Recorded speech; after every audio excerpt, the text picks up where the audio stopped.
আচ্ছা, আশা করি তোমরা ভালো আছো।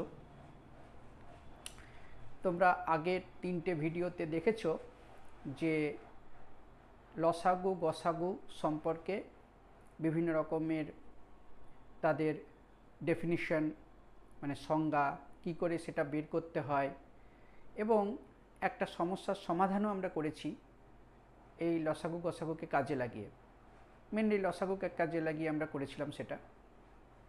তো দেখো, আমাদের এই যে জার্নি চলছে তার নেক্সট স্টেপ হিসাবে আজকে আমরা আরেকটা সমস্যা নিয়ে চলে এসেছি। এসো আমরা সেই সমস্যা কী করে সমাধান করতে পারি সেই সম্পর্কে আলোচনা করব। তো দেখো, সমস্যাটা লেখা আছে এখানে। বলছে, কোন বৃহত্তম সংখ্যা দিয়ে 77, 47 ও 252কে ভাগ করলে প্রতি ক্ষেত্রে একই ভাগশেষ থাকবে। অর্থাৎ এমন একটা সংখ্যা যে সংখ্যা দিয়ে এদের 3টেকে ভাগ করতে হবে এবং একই ভাগশেষ প্রতি ক্ষেত্রে থাকবে, এবং সেই সংখ্যাটা হবে যেসব সংখ্যা দিয়ে এদেরকে ভাগ করা যায় তাদের মধ্যে বৃহত্তম সংখ্যা। তাহলে এখানে একটা সমস্যা তৈরি হচ্ছে তোমাদের মনে যে কি হতে পারে, এটা কিভাবে বের করতে পারে। তো দেখো, এই ধরনের সমস্যা যখন প্রথম আসবে তখন হঠাৎ করে করা একটু কঠিন, মানে অনেকের মাথায় নাও আসতে পারে ব্যাপারটা।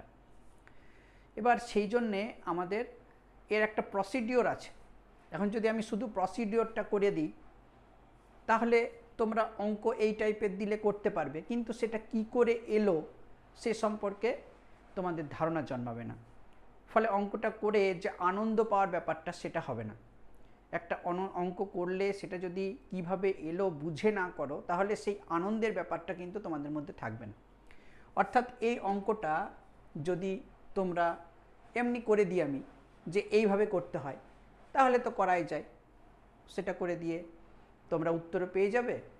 আবার তোমরা এই টাইপের অঙ্ক যদি দেয় তাহলে ওই ধরনের প্রসিডিওরে করে সেখান থেকে তোমরা সমস্যার সমাধানও করে দিতে পারবে। এবার আমি চাইছি যে এই ধরনের অঙ্ক করতে গেলে আমরা কিভাবে সেই প্রসিডিওরগুলো পেলাম সেই ব্যাপারটা তোমরা যদি বুঝে একবার নিতে পারো তাহলে সেটা মনের মধ্যে গেঁথে যাবে এবং একটা আনন্দ মনের মধ্যে তৈরি হবে যে এইভাবে অঙ্কটা এসছে।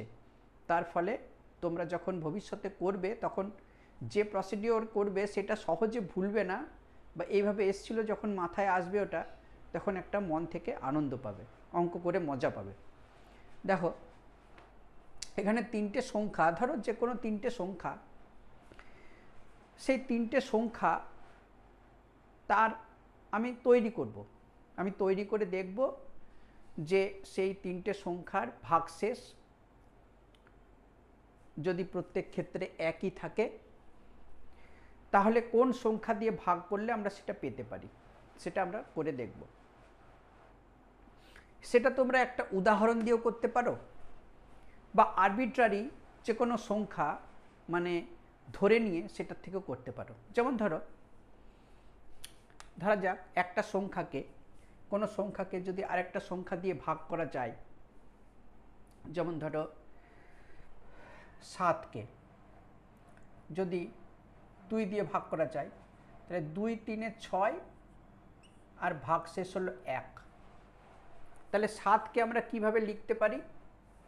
7কে আমরা লিখতে পারি 2 × 3 + 1, অর্থাৎ ভাজ্য সমান হচ্ছে ভাজক ইন্টু ভাগফল প্লাস ভাগশেষ। তোমরা জানো এটা, এইভাবে আমরা লিখতে পারি। এবার আমি ধরে নিলাম 3টে সংখ্যা A1, A2 আর A3। ধরো A1কে লিখতে পারছি আমি B1Q + R। A1 হচ্ছে ভাজ্য, B1 হচ্ছে ভাজক, Q হচ্ছে আচ্ছা, এখানে ধরে নাও b1টা হচ্ছে ভাগফল আর কিউ হচ্ছে ভাজক আর আর হচ্ছে ভাগশেষ। তাহলে তোমাদের যেটা দিয়ে ভাগ করবে সেই কিউটা প্রত্যেক ক্ষেত্রে একই হবে, আর যে ভাগশেষটা সেটাও প্রত্যেক ক্ষেত্রে একই হবে, কারণ এখানে বলছে যেটা দিয়ে আমরা ভাগ করব সেটা প্রতি ক্ষেত্রে একই সংখ্যা দিয়ে ভাগ করব, এবং সেটা বৃহত্তম সেটা তো পরে আসছে। আগে যেটা বার করতে হবে যে কোন সংখ্যা দিয়ে ভাগ করলে প্রতি ক্ষেত্রে একই ভাগশেষ আসবে, তাহলে সেটা আমরা কি করে বের করব দেখো। তাহলে এখানে ধরো একটা সংখ্যা, যে সংখ্যাটা হচ্ছে a1, আর একটা সংখ্যা a2, আর একটা সংখ্যা a3, এদেরকে কিউ দিয়ে ভাগ করেছি এবং প্রত্যেক ক্ষেত্রে আর ভাগশেষ আছে ধরে নিচ্ছি। তাহলে a2 সমান b2q প্লাস আর, a3 সমান b3q প্লাস আর। তাহলে প্রত্যেক ক্ষেত্রে আমরা কিউ দিয়ে ভাগ করলাম এবং সংখ্যাটা a1 a2 a3 ছিল, প্রত্যেক ক্ষেত্রে ভাগশেষ এসছে আর। যেহেতু সংখ্যা তিনটে আলাদা তাই আমাদের ভাগফল b1 b2 b3 আলাদা এসছে। এবার দেখো এই কিউটা আমরা যদি আমাদের এখানে 8টাকে বাদ দিতে হয় তাহলে আমরা কিভাবে 8টাকে ভ্যানিশ করব।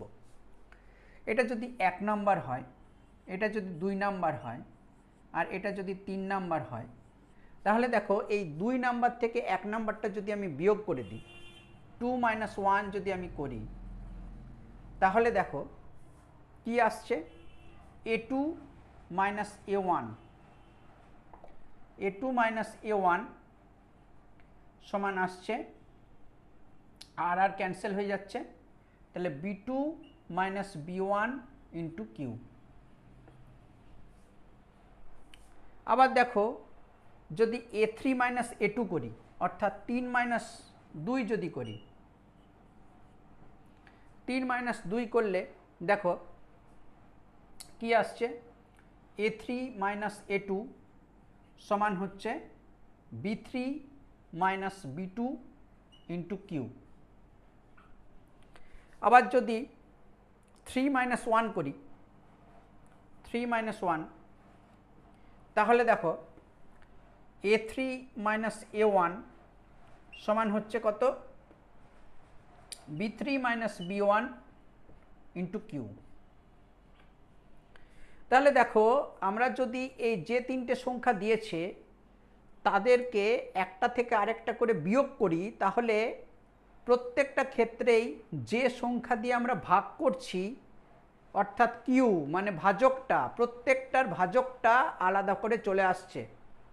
অর্থাৎ এই কিউটা আমরা প্রতি ক্ষেত্রে পেয়ে যাচ্ছি, অর্থাৎ কিউ একটা ফ্যাক্টর হচ্ছে, কিউ একটা উৎপাদক হচ্ছে।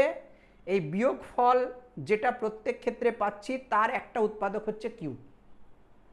অর্থাৎ এখান থেকে আমরা কি পেলাম, যে এখানে প্রত্যেকটা সংখ্যা, সেটাকে যদি a1 a2 a3 ধরে নাও, তাহলে তাদেরকে যদি বিয়োগ করি, তাহলে বিয়োগ করলে প্রত্যেকটা ক্ষেত্রে যে বিয়োগফলগুলো পাবো তার প্রত্যেকটা বিয়োগফলে একটা করে যে সংখ্যা দিয়ে ভাগ করছি অর্থাৎ ভাজক একটা করে উৎপাদক হিসাবে থাকছে, একটা করে ফ্যাক্টর হিসাবে থাকছে।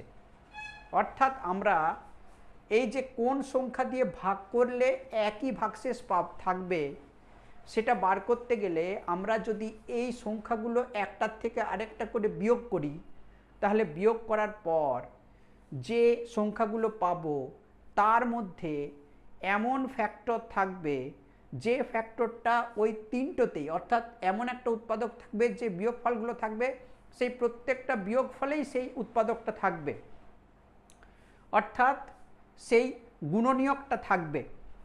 সেই গুণনীয়কটা যেটা প্রত্যেকটা বিয়োগফলের মধ্যেই থাকবে, অর্থাৎ সেই বিয়োগফলগুলোর যদি আমি একটা সাধারণ গুণনীয়ক বার করি তাহলে আমরা কোন সংখ্যা দিয়ে ভাগ করতে পারি সেটা পেয়ে যাব।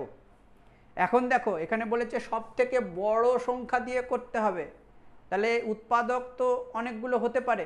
উৎপাদক ধরো 8 দিয়ে করা গেল, তাহলে 2 দিয়েও ভাগ করা যাবে, 4 দিয়েও ভাগ করা যাবে, 8 দিয়েও ভাগ করা যাবে, কিন্তু আমাদের বৃহত্তম চেয়েছে, অর্থাৎ যে বিয়োগফলগুলো পাবো তার যে উৎপাদক বা গুণনীয়কগুলো পাবো সেই গুণনীয়কগুলোর মধ্যে যেটা সবথেকে বড় সাধারণ গুণনীয়ক অর্থাৎ গরিষ্ঠ সাধারণ গুণনীয়ক সেটা আমাদের বের করতে হবে। সেক্ষেত্রে আমরা যে গরিষ্ঠ সাধারণ গুণনীয়ক বা গসাগু যেটা হবে সেটাই হবে সেই সংখ্যা যা এদের তিনজনকে ভাগ করলে, এই তিনটে সংখ্যাকে ভাগ করলে একই ভাগশেষ থাকবে। আশা করি বুঝতে পারলে। আরেকবার বলে দিচ্ছি, দেখো এখানে তিনটে সংখ্যা, ধরো এটা a1, এটা a2, এটা a3, তাহলে a1কে আমি b1q প্লাস আর এইভাবে লিখতে পারি, কারণ প্রত্যেক ক্ষেত্রে যেটা দিয়ে ভাগ করছি, আমি যে সংখ্যাটা দিয়ে ভাগ করছি সেটাকে ধরো কিউ ধরলাম, আর যে সংখ্যাটা ভাগশেষ থাকবে প্রত্যেক ক্ষেত্রে একই থাকবে সেটা আর, প্রত্যেকটা ক্ষেত্রে কিউ আর আর, তাহলে ভাগফলটা প্রত্যেকটা ক্ষেত্রে আলাদা হচ্ছে b1, b2 আর b3। এবার দেখো এটার থেকে এটা, এটার থেকে এটা এবং এটার থেকে এটা বিয়োগ করে আমি দেখলাম যে বিয়োগ ফলগুলোর মধ্যে কিউটা প্রত্যেক ক্ষেত্রে একটা ফ্যাক্টর হিসাবে বা গুণনীয়ক হিসাবে থাকছে, অর্থাৎ এদেরকে যদি আমরা বিয়োগ করি একটার থেকে আরেকটা, তাহলে যে বিয়োগ ফলটা পাবো প্রত্যেকটা ক্ষেত্রে সেই বিয়োগ ফলগুলোর মধ্যে একটা গুণনীয়ক থাকবে, এমন গুণনীয়ক যেটা প্রতি ক্ষেত্রেই থাকবে, অর্থাৎ সাধারণ গুণনীয়ক থাকবে। সেই সাধারণ গুণনীয়কটা কত? কিউ।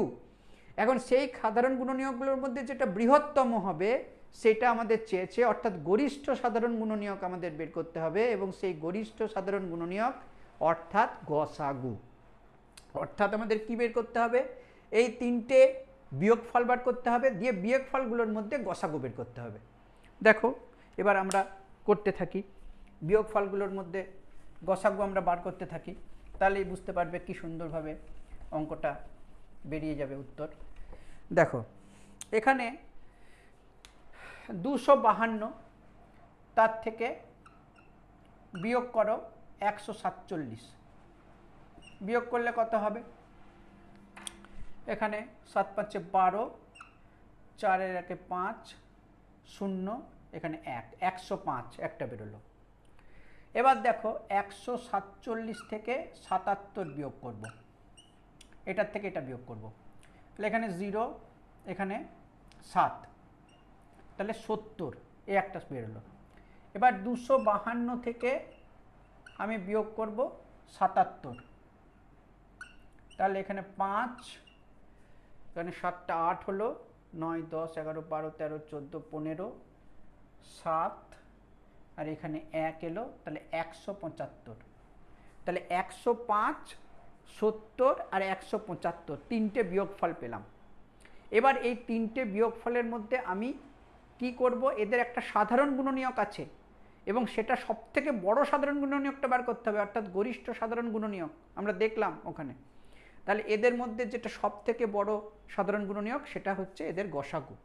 তাহলে আমরা 105-এর উৎপাদকগুলো বার করি যে কি কি কি রয়েছে। এটা দেখো 3 দিয়ে ভাগ করা যাবে, 3 3 9, 3 5 15, এটা হচ্ছে 5 7 35। এবার দেখো 70, এটা 2 দিয়ে ভাগ করা যাবে, 2 3 6 7, 2 5 10, 5 7 35। এবার দেখো 175, এটা 5 দিয়ে ভাগ করা যাবে, 5 3 15, 5 5 25, 5 7 35। তাহলে দেখো আমরা কি পেলাম? 105 এর উৎপাদক 3 5 7 আছে,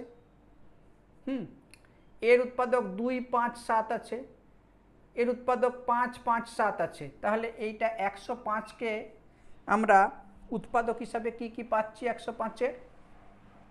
105-এর উৎপাদক পাচ্ছি 1 3 5 7, আর কি পাচ্ছি? 15 21 35,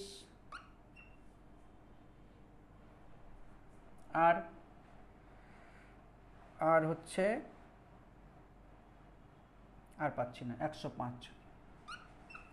এবার দেখো 70, 2 5 7 10 14,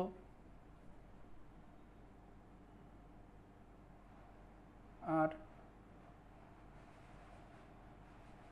35 আর হচ্ছে 70। এখানে দেখো 175-এর কি কি পাচ্ছি, সরি এখানে প্রথমে 1 আছে, 1 5 7 আর 35, তার আগে একটা 25 হবে, যাই হোক 25টা আগে লিখি, 25 দিয়ে ভাগ করা যাচ্ছে, 5 5 25 হচ্ছে, এখানে 5 5 25, 25 35, আচ্ছা আর কি হচ্ছে, আর কিছু হচ্ছে না, 175।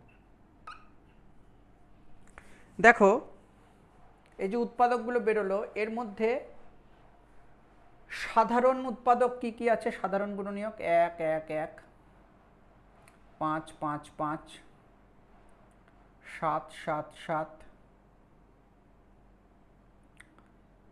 35 35 35। তাহলে আমাদের এই 1 5 7 35 এই এতগুলো সংখ্যা দিয়ে যদি এদেরকে ভাগ করা যায়, প্রতি ক্ষেত্রে ভাগশেষ একই থাকবে। কিন্তু আমাদের বলেছে কি কোন বৃহত্তম সংখ্যা, তাহলে এই তিনটের মধ্যে এইগুলোর মধ্যে বৃহত্তম কোনগুলো আছে, 1 5 7 আর 35, এর মধ্যে বৃহত্তম কোনটা, 35টা। তাহলে 35 দিয়ে যদি এই তিনটে সংখ্যাকে ভাগ করা যায়, তাহলে প্রতি ক্ষেত্রে ভাগশেষ একই থাকবে। তাহলে বুঝতে পারলে যে এই ধরনের অঙ্ক যদি দেয়, তিনটে সংখ্যা যদি দিয়ে দেয়, দিয়ে যদি বলে যে কোন বৃহত্তম সংখ্যা দিয়ে ভাগ করলে ভাগশেষ একই থাকবে প্রতি ক্ষেত্রে, সেক্ষেত্রে তাদের বিয়োগফলগুলো বার করতে হবে, তারপরে বিয়োগফলগুলোর গসাগু করে দিতে হবে। এই গসাগুটা অন্যরকমভাবে করলেও হতো, তোমরা ভাগ পদ্ধতিতেও করতে পারো, বা শুধু মৌলিক উৎপাদক বের করে সেখান থেকেও করা যায়, যে কোনোভাবে সহজভাবেও করা যায়। যাই হোক, এখানে আশা করি তোমরা অঙ্কটা বুঝতে পারলে। আবার নেক্সট দিন নতুন একটা অঙ্ক নিয়ে আসবো, দিয়ে তোমাদের বোঝাবো। Thank you.